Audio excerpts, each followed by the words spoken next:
अस्सलाम वालेकुम जनाब। मैं बीमार हाँ, टीवी का मरीज़ हाँ, शुगर का मरीज़ हाँ।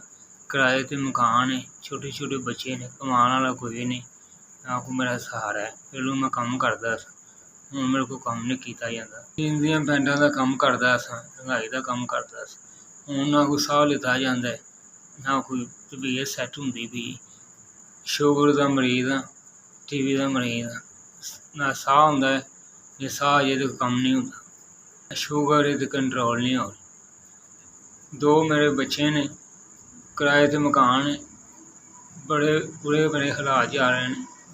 प्लीज़ तुहाडी बड़ी मेहरबानी, मेरी मदद करो। टीवी मरीज़ हाँ, डॉक्टर कहते ने खुराक खा, मेरा बुखार नहीं लगता पिया, खुराक कितों खावां, मेरा कमाने वाला कोई नहीं। मेरी बीवी जिहड़ी एक दो घरां च काम करदी तां जाके किस घर का खर्चा चलदा। तुहाडी बड़ी मेहरबानी, मेरी मदद करो।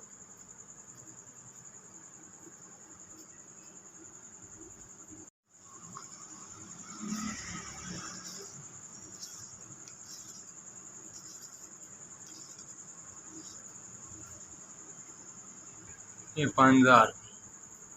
अस्सलाम वालेकुम। अल्लाह कारोबार च तरक्की पाओ।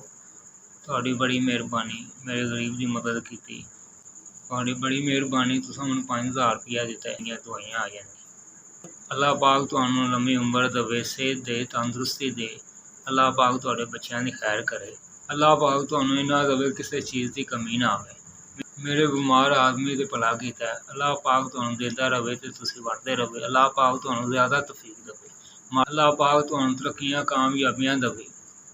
अल्लाह पाक तुहाडे भैन भरावां दी, कारोबार वालियां दी खैर करे, तंदुरुस्ती दे, सेहत दे और दुखों मुसीबतों तो दूर रखे। तुसीं मैनूं 5000 रुपए मदद की,